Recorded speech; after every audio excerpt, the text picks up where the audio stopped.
Hello guys, आप सभी का बहुत बहुत स्वागत है आपके अपने चैनल जिसका नाम है इकोनॉमिक्स आईक्यू। मेरा नाम जया है और मैं भी एमए इकोनॉमिक्स कर रही हूँ और मैं यहाँ पे कोशिश करती हूँ कि मैं आपको इजी लैंग्वेज में इकोनॉमिक्स से रिलेटेड कॉन्सेप्ट को समझा सकूँ। तो आइए आज की वीडियो शुरू करते हैं और आज का जो टॉपिक है उसका नाम है स्लट्सकी इक्वेशन। अब स्लट्सकी इक्वेशन में हमारे पास तीन चीज़ें आती हैं, price effect, substitution effect and income effect. Price effect क्या है? लेट्स से हमारे पास एक गुड है, गुड एक्स, जिसका प्राइस होगा पी एक्स, और प्राइस अगर उसका चेंज होता है इट कैन बी इंक्रीज और decrease. Let's say price of good x decreases. तो जब price of good X decrease हुआ तो क्वांटिटी ऑफ गुड एक्स क्या हो गई? Quantity of good x increase हो गई।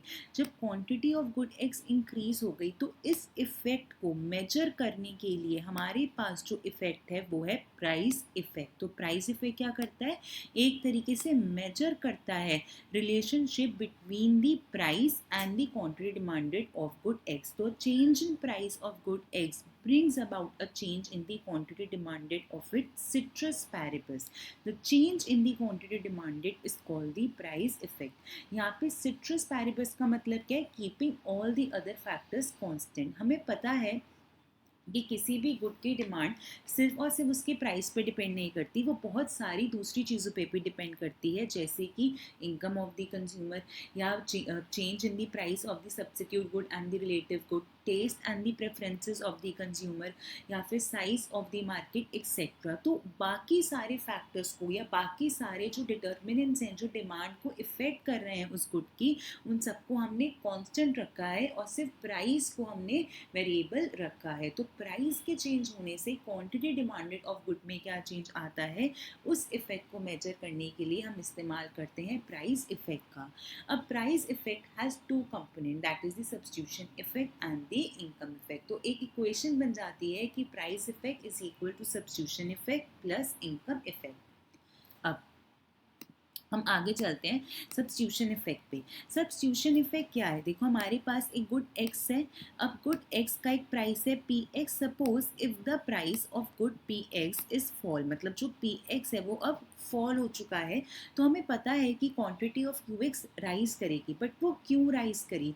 उसका एक कारण है राइज करने का, क्योंकि जो प्राइस है ऑफ अदर गुड्स, जैसे हम प्राइस ऑफ अदर गुड्स हैं, उस वो क्या हो गए? वो तो चेंज हुए नहीं, but price of good X decrease हो गया, तो जो गुड एक्स है it become relatively cheaper as compare to the other goods, and therefore consumer will transfer its consumption from the other good to the good x, and this leads to increase in the demand of good x, and this effect measures the and this total effect measures the substitution effect। तो हमारे पास क्या कहता है? Substitution effect ये कहता है कि suppose एक एग्जांपल से हम समझते हैं कि सपोज हमारे पास दो गुड्स हैं, एक है हमारे पास 5 स्टार और एक है हमारे पास डेयरी मिल्क की चॉकलेट। दोनों की ही जो रुपीज़ है वो रुपीज़ 10 की है, जो दोनों की वैल्यू है, प्राइस है, वो 10 रुपीज़ का है। अब क्या हुआ कि जो प्राइस है डेयरी मिल्क का वो डिक्रीज हो गया and it becomes two rupees 8, पर प्राइस ऑफ 5 स्टार तो अभी भी रुपीज़ 10 है। तो लोग क्या करेंगे? लोग कहेंगे कि हम अपनी 5 स्टार की कंजम्पशन को रिड्यूस करके उसे ट्रांसफ़र कर देंगे towards the consumption of dairy milk, क्योंकि अब जो डेयरी मिल्क है वो रिलेटिवली चीपर बन चुकी है as compare to the 5 star. और जब भी अब as compare to the 5 star, और जब भी कोई ऐसी चीज़ होगी, क्वांटिटी डिमांड ऑफ क्या हुआ? डेयरी मिल्क इंक्रीज हुई प्राइस के डिक्रीज होने से, पर एक नए इफेक्ट से, उसको कहा गया है सब्स्टिट्यूशन इफेक्ट। तो सब्स्टिट्यूशन इफेक्ट में हम क्या करते हैं? हम अपनी परचेजिंग पावर को या रियल इनकम को कांस्टेंट रखते हैं। तो परचेजिंग पावर और रियल इनकम होती क्या है? मैं यहाँ पे एक छोटा सा डिफरेंस समझाना चाहूँगी रियल इनकम और मनी इनकम पे। हम सपोज कहीं जॉब करते हैं, लेट्स हम टीसीएस में जॉब करते हैं, वहाँ पे मेरी जो सैलरी है वो 80,000 है, मतलब जो मेरे अकाउंट्स में जाएगी वो 80,000 जाएगी, पर मैं उसमें टैक्स दूंगी, मैं उसमें डिफरेंट दूसरे नॉर्म्स के डिफरेंट रूल्स एंड रेगुलेशंस के थ्रू से मेरी वो सैलरी डिडक्ट होती जाएगी, और मेरे पास जो कैश इन हैंड बचेगा, लेट से वो 70,000 बचेगा। अब इन 70,000 से मुझे अपना घर चलाना है, मुझे अपना खर्चा करना है, अपना एक्सपेंडिचर इनकर करना है। तो वो जो 70,000 कांस्टेंट है, that is the real income और the purchasing power, whereas that 80,000 that salary that is appear in the books of account, that is the money income. तो यहाँ पे हम रियल इनकम को कांस्टेंट रखने की बात कर रहे हैं, ना कि मनी इनकम को, या फिर परचेजिंग पावर को कांस्टेंट रखने की बात कर रहे हैं, ना कि मनी इनकम को। तो ये बात हमको ज़रूर ध्यान रखनी है सब्स्टिट्यूशन इफेक्ट के जब हम पढ़ेंगे। तो सब्स्टिट्यूशन इफेक्ट के हम थोड़ा आगे और पढ़ते हैं कि उसमें क्या है। वो कहते हैं कि keeping the purchasing power constant और दी रियल इनकम कांस्टेंट इम्प्लीमाइज कि आप अपने यूटिलिटी लेवल को कांस्टेंट रख रहे हो, उसको आप चेंज नहीं कर रहे। और जब भी आप अपने यूटिलिटी लेवल को कांस्टेंट रखते हो या उसको चेंज नहीं करते तो consumer remains on the same indifference curve. दूसरा क्या होता है कि रियल इनकम कैसे कैलकुलेट होती है, money income divided by the price of good. अब क्या हुआ कि प्राइस ऑफ गुड फॉल हो गया, प्राइस ऑफ गुड फॉल हो गया, बट सब्स्टिट्यूशन इफेक्ट कहता है कि आपको अपनी रियल इनकम को कांस्टेंट रखना है। तो हमें अपनी रियल इनकम को कांस्टेंट रखना है और प्राइस ऑफ गुड फॉल है तो मनी इनकम को भी क्या होना पड़ेगा, फॉल होना पड़ेगा। और जो फॉल हो रहा है मनी इनकम पे is called the compensating variation in the income. ये बहुत बहुत इंपॉर्टेंट है, इसको हम अभी समझेंगे बाद में, पर अभी आप इतना समझ लो कि हमारे पास दो तरीके की मनी इनकम, दो तरीके की इनकम होती है, मनी इनकम और real income. Money income substitution effect में हम क्या करते हैं, हम अपनी रियल इनकम को कांस्टेंट रखते हैं और रियल इनकम है money income divided by price of good. तो प्राइस ऑफ गुड फॉल हो रहा है तो अगर हमें रियल इनकम को भी कांस्टेंट रखना है तो मनी इनकम को भी फॉल होना पड़ेगा। और जो फॉल होता है मनी इनकम का is called the compensating variation in income. In substitution effect we pivot the budget line. Pivot means we rotate the budget line, we don't shift the budget line. Now आगे देखते हैं income effect. Income effect क्या कहता है, income effect कहता है कि अभी भी प्राइस ऑफ गुड एक्स में चेंज हुआ, उससे क्या होगा, आपकी quantity demanded of good x change होगी, पर जिसके रास्ते से वो चेंज होगी अब वो क्या होगा, वो एक नया रास्ता है और वो रास्ता है हमारे पास परचेजिंग पावर। तो मतलब अभी क्या हुआ कि मेरे पास एक एक गुड एक्स था, सपोज ये जो प्राइस ऑफ गुड एक्स है ये क्या हो गया मेरे पास, ये मेरे पास फॉल हो गया। जब ये मेरे पास फॉल हुआ प्राइस ऑफ गुड एक्स तो मेरे पास क्या हो गई, मेरी परचेजिंग पावर बढ़ गई, मतलब मेरी रियल इनकम बढ़ गई। इस परचेजिंग पावर के बढ़ने की वजह से मेरी क्वांटिटी डिमांडेड ऑफ गुड में क्या होगा, चेंज होगा। और इसी इफेक्ट को मेजर करने के लिए हम इस्तेमाल करते हैं इनकम इफेक्ट को। इसमें हम प्राइस रेशो को कांस्टेंट रखते हैं। तो सब्स्टिट्यूशन इफेक्ट में we are keeping the purchasing power constant and we are changing the relative price of goods to check whether the good has become expensive or relatively cheaper. But in the income effect, we change the purchasing power or real income and keep the price ratio constant. तो अब यहाँ पे diagrammatically हमको explain करना है कि कैसे हम इसको सब्स्टिट्यूशन इफेक्ट और इनकम इफेक्ट और प्राइस इफेक्ट को शो कर सकते हैं एक डायग्राम में।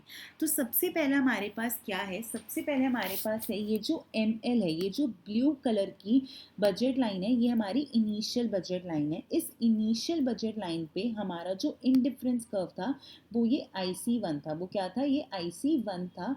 और जो कंज्यूमर इक्विलिब्रियम पॉइंट था वो E था। इस पे कंज्यूमर X क्वांटिटी कंज्यूम कर रही थी। अब क्या हुआ, हमारे पास price of good X fall हुआ।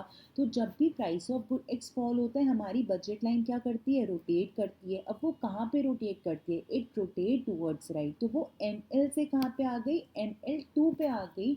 और यहाँ पे जो इंडिफरेंस कर्व हुआ वो IC2 हुआ और जो कंज्यूमर इक्विलिब्रियम पॉइंट हुआ वो E2 हुआ। और उस पे कंज्यूमर ने X2 क्वांटिटी ऑफ गुड्स को लिया। तो पहले वो X ले रहा था पर जब प्राइस डिक्रीज हुआ बजट लाइन रोटेट करी राइटवर्ड, उस पे एक न्यू इक्विलिब्रियम पॉइंट आया E2 और उस पे कंज्यूमर ने X2 लिया। तो ये X और X2 तक के बीच का जो डिस्टेंस है वो क्या बता रहा है, प्राइस इफेक्ट बता रहा है। मतलब X2 is the price effect. वो क्या हुआ, वो हमारे पास प्राइस इफेक्ट हुआ। अब प्राइस इफेक्ट क्या हमें पता है, दो कंपोनेंट्स होते हैं, एक होता है सब्स्टिट्यूशन इफेक्ट और एक होता है इनकम इफेक्ट। तो हम सबसे पहले इसमें पता लगाएंगे कि सब्स्टिट्यूशन इफेक्ट क्या है और इनकम इफेक्ट क्या है। तो सब्स्टिट्यूशन इफेक्ट करने के लिए हमने क्या किया कि हमारे पास ये जो ML2 है, ये वाली लाइन दिख रही है ना ML2 the new budget line, इससे हमने एक पैरेलल बजट लाइन बना दी which is M1L1। M1L1 it is the line which is shown by green colour. This M1L1 line हमने बना दी। अब इस M1L1 लाइन पे हम हमारे पास सब्स्टिट्यूशन इफेक्ट में हमने दो बातें पढ़ी थी कि जो हमारा कंज्यूमर है वो अपनी यूटिलिटी लेवल को चेंज नहीं करता, मतलब कंज्यूमर रहेगा on the same indifference curve, that is on the same IC1। तो हमने इस IC1 को ड्रैग कर दिया और यहाँ तक हम इसको ले आए। यहाँ पे हमने एक अपना पॉइंट निकाला E1 और इस E1 पॉइंट पे कंज्यूमर क्या ले रहा होगा, क्वांटिटी X1। तो ये जो x से x1 आया ये आया सब्स्टिट्यूशन इफेक्ट, और ये जो x1 से x2 आया ये आया हमारे पास इनकम इफेक्ट। और substitution effect plus income effect is equal to price effect. देखो सबसे पहला क्या करा, हमने अपनी एक बजट लाइन बनाई विच इज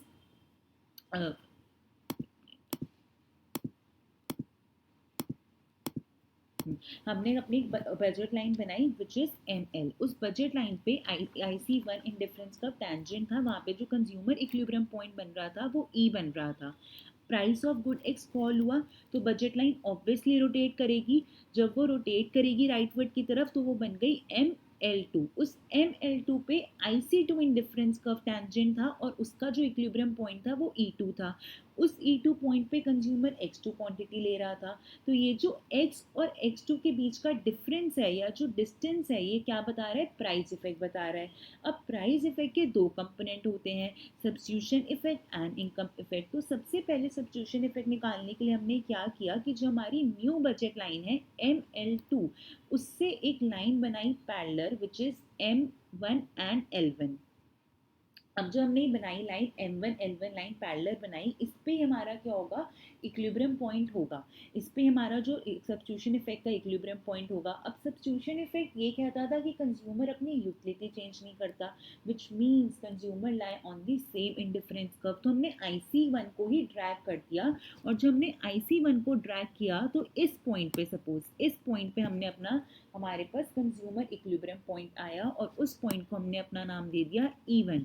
यहाँ पे कंज्यूमर ने X1 क्वांटिटी ऑफ गुड्स ली और यहाँ पे कंज्यूमर ने E2 पे X2 क्वांटिटी ऑफ गुड्स ली थी।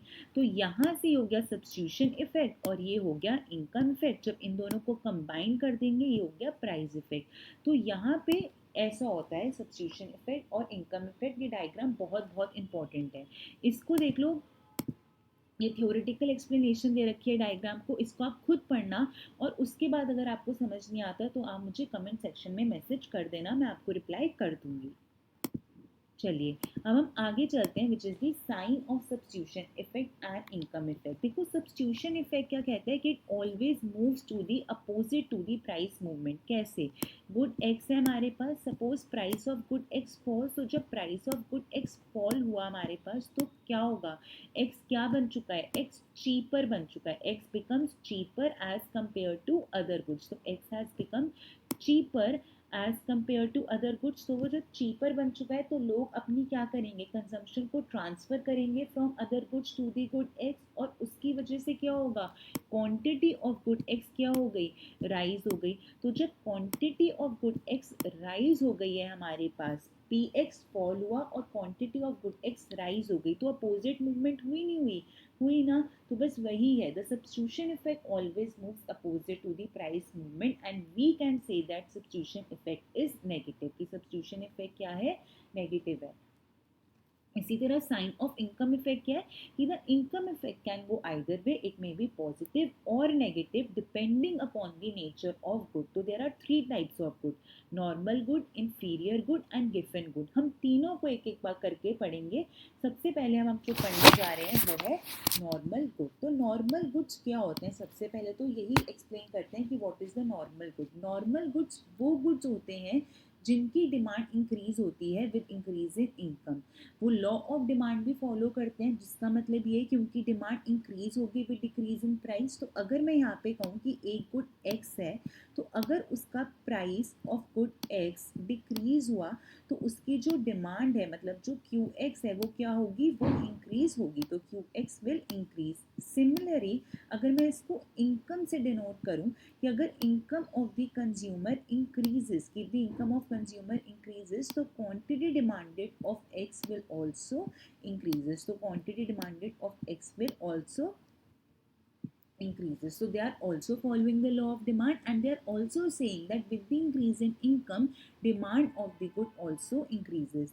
So substitution effect and income effect operates in the opposite or the negative direction to a change in price. क्योंकि price यहाँ पे गिर रहा है, बट यहाँ पे क्वांटिटी क्या हो रही है, बढ़ रही है, तो दोनों ही क्या कर रहे हैं, they are working in the opposite और the negative direction to change in price. Hence, price effect operates in the opposite direction to change in price, leading to the downward sloping demand curve. Since good X is normal good, when price of good X fall, both substitution effect and income effect are operating in manner such that more of good X is demanded. तो कैसे करना है, मतलब अगर मैं इसको ऐसे लिखती हूँ कि जो प्राइस इफेक्ट होता है वो किसके इक्वल होता है, कि price effect is equal to substitution effect, की substitution effect plus income effect. अब हमें पता है कि सब्स्टिट्यूशन इफेक्ट और इनकम इफेक्ट दोनों ही क्या है, वो नेगेटिव है. इस केस में जब दोनों नेगेटिव हैं और दोनों का एडिशन क्या होगा, वो भी नेगेटिव होगा. जैसे -2 प्लस -3, तो it will come out to be -5. It will not come out to be 5, it will come out to be -5. And therefore जो प्राइस इफेक्ट है वो भी नेगेटिव हुआ, क्योंकि सब्स्टिट्यूशन इफेक्ट और इनकम इफेक्ट दोनों ही क्या है, नेगेटिव हैं, या वो ऑपरेट कर रहे हैं अपोजिट डायरेक्शन में to a change in price. देखो यहाँ पे प्राइस डिक्रीज हो रहा है, बट क्वांटिटियाँ क्या हो रही हैं, इंक्रीज हो रही हैं, और उसकी वजह से हमारा जो डिमांड कर्व है वो डाउनवर्ड स्लोपिंग कर्व है. And it shows that more of good X is demanded. तो more of good X is demanded. Now let's see for the inferior goods, कि इंफीरियर गुड्स के लिए क्या होता है. तो इंफीरियर गुड्स वो गुड होते हैं जिनकी इनकम इंक्रीज होने पे डिमांड क्या होती है, डिक्रीज होती है. तो मतलब अगर ये मेरे पास एक गुड एक्स है, मैं उसे कह रही हूँ ये इंफीरियर गुड है, तो अगर मेरी इनकम इंक्रीज होगी तो मेरी इनकम क्या हो गई, यहाँ पे ये इंक्रीज हो गई, पर मेरी जो डिमांड है, या जो मेरा क्यू एक्स है वो क्या हो गया, यहाँ पे डिक्रीज हो गया. और प्राइस में क्या होता है कि अगर मेरा प्राइस ऑफ एक्स डिक्रीज हो गया यहाँ पे, कि प्राइस ऑफ एक्स डिक्रीजेस, तो जो क्वांटिटी है या जो क्यू एक्स है वो मेरे पास क्या हो जाती है, वो मेरे पास यहाँ पे इंक्रीज हो जाती है. तो वो कह रहा है कि इंफीरियर गुड्स वो गुड्स हैं जिनकी डिमांड डिक्रीज हुई विद इंक्रीज इन इनकम. देखो इनकम इंक्रीज हुई तो उनकी डिमांड डिक्रीज हुई. They also follow the law of demand, which means that it's demand increases with decrease in price. और इसको वाइसी वर्सा भी लिख सकते हैं कि इसकी पहले प्राइस डिक्रीज हुआ और डिमांड इंक्रीज हो गई. तो सब्स्टिट्यूशन इफेक्ट क्या कर रहा है, it is working in the opposite direction में कर रहा है to the movement in price. और इनकम इफेक्ट क्या कर रहा है, it operates in the same direction to a change in price. कैसे, यहाँ पे प्राइस और डिमांड की देखो मूवमेंट क्या है, दोनों ही डाउनवर्ड है. तो वो कह रहा है कि इनकम इफेक्ट ऑपरेट कर रहा है सेम डायरेक्शन पे, पर जो सब्स्टिट्यूशन इफेक्ट है वो ऑपरेट कर रहा है नेगेटिव डायरेक्शन में या अपोजिट डायरेक्शन में. क्योंकि प्राइस अगर कम हो रहा है तो यहाँ पे क्वांटिटी बढ़ रही है सब्स्टिट्यूशन इफेक्ट के केस में, बट इनकम इफेक्ट के केस में अगर प्राइस कम हो रहा है तो यहाँ पे क्या हो रहा है, हमारे पास डिमांड भी कम हो रही है. तो यहाँ पे क्या लिखेंगे, to a change in price. तो that is when the price of inferior good falls according to the substitution good, more of good x will be bought or it will be demanded or purchased, and according to income effect less of good x will be bought. तो जो net result हुआ वो किस पे depend करेगा, कि दोनों में से कौन मजबूत है, सब्स्टिट्यूशन इफेक्ट और इनकम इफेक्ट. और इस केस में हम मान के चलते हैं कि सब्स्टिट्यूशन इफेक्ट ज़्यादा मजबूत है, ज़्यादा स्ट्रॉन्गर है than income effect, and therefore substitution effect prevail कर रहा है. सब्स्टिट्यूशन इफेक्ट प्रिवेल कर रहा है मतलब नेगेटिव रिलेशनशिप प्रिवेल कर रहा है, और उसकी वजह से जो डिमांड कर्व है इंफीरियर गुड का वो भी डाउनवर्ड स्लोपिंग है. तो अगर मैं यहाँ पे इसको लिखूँ कि देखो प्राइस इफेक्ट क्या है, कि price effect is equal to substitution effect plus income effect है यहाँ पे. तो यहाँ पे सब्स्टिट्यूशन इफेक्ट क्या है, कि अगर मैं इसको ऐसे लिखूँ तो सब्स्टिट्यूशन इफेक्ट क्या है, it is in a negative direction, opposite direction में. तो सब्स्टिट्यूशन इफेक्ट नेगेटिव हो गया. प्लस इनकम इफेक्ट क्या है, इनकम इफेक्ट में प्राइस भी कम हुआ डिमांड भी कम हुई, तो वो पॉजिटिव में है. मतलब अब एक नेगेटिव और एक पॉजिटिव और हमें ऐड करना है. तो अब हमें पता नहीं ना कि क्या साइन आएगा. जैसे -3 + 4, तो -3 + 4 क्या होता है, इट इज़ +1. बट अगर यही मैं करूँ -4 + 3, तो क्या होगा, -1. तो वो कुछ भी हो सकता है. सब्स्टिट्यूशन इफेक्ट भी प्रिवेल कर सकता है और इनकम इफेक्ट भी प्रिवेल कर सकता है। तो हम इसमें एज्यूम करते हैं कि इंफीरियर गुड में जो सब्स्टिट्यूशन इफेक्ट है वो ज़्यादा स्ट्रॉन्गर है, ज़्यादा मजबूत है as compare to income effect, और देयरफॉर सब्स्टिट्यूशन इफेक्ट प्रिवेल्स। और जब सब्स्टिट्यूशन इफेक्ट प्रिवेल कर रहा है तो उसका हैंड क्या है, नेगेटिव है, उसका साइन नेगेटिव है, तो प्राइस इफेक्ट का भी साइन क्या हो गया, नेगेटिव हो गया। और जब प्राइस इफेक्ट का साइन नेगेटिव हो जाता है तो सब्स्टिट्यूट क्या हो जाता है, हमारे पास डाउनवर्ड स्लोपिंग डिमांड कर्व हो जाता है, हमारे पास डाउनवर्ड स्लोपिंग डिमांड कर्व है। नाउ लेट्स सी फॉर गिवन गुड्स कि गिवन गुड्स क्या कहते हैं। गिवन गुड्स का भी जो सेम सिमिलर रिलेशनशिप है as compare to the inferior goods, तो वो भी कह रहा है कि यहाँ पे सब्स्टिट्यूशन इफेक्ट होगा और यहाँ पे सब्स्टिट्यूशन इफेक्ट होगा प्लस इनकम इफेक्ट होगा।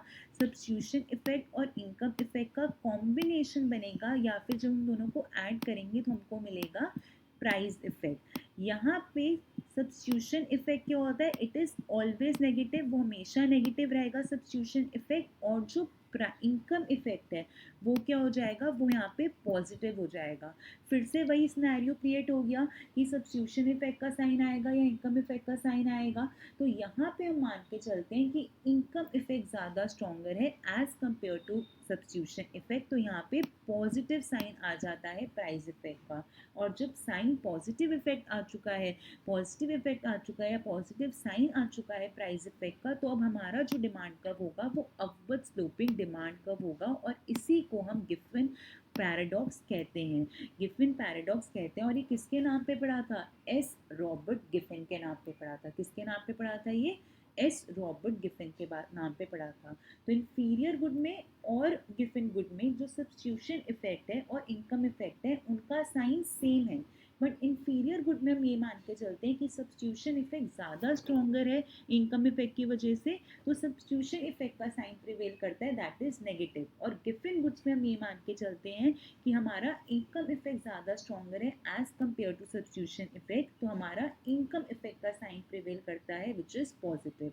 और जब भी पॉजिटिव आ रहा है प्राइस इफेक्ट तो जो डिमांड कर्व है वो एक अपवर्ड स्लोपिंग डिमांड कर्व होगा, और जब भी प्राइस इफेक्ट नेगेटिव आ रहा है तो जो डिमांड कर्व है वो एक डाउनवर्ड स्लोपिंग डिमांड कर्व होगा, as we have seen in the normal and the inferior good. But for the Griffin goods we have a positive sloping demand curve और an upward sloping demand curve, और इसी को क्या कहा गया है, Giffen paradox कहा गया है।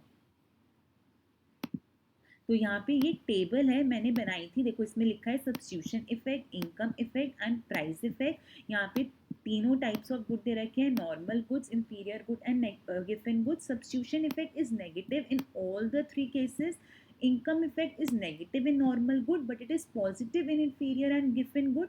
तो प्राइस इफेक्ट क्या हो गया, नेगेटिव हो गया।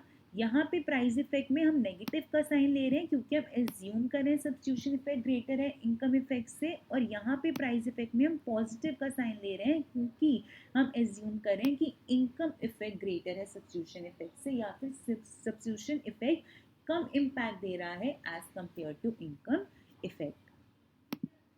तो इसी के साथ हमारा प्लस की इक्वेशन ख़त्म होता है। मुझे आप लोगों से ये कहना था कि अगर आप लोग चाहते हो कि मैं आप लोगों को स्लट्स की इक्वेशन की या फिर हम कैसे प्राइस इफेक्ट, सब्स्टिट्यूशन इफेक्ट और इनकम इफेक्ट न्यूमेरिकली कैलकुलेट करना आप चाहते हो कि आपको सीखना है, तो आप प्लीज़ कमेंट सेक्शन में मेंशन कर देना। मैं आप लोगों को इसकी भी एक सेपरेट वीडियो बना के सिखा दूंगी कि हम कैसे कैलकुलेट कर सकते हैं all the 3 types of effect for all the 8 different utility functions. पर आज के लिए thank you and have a nice day.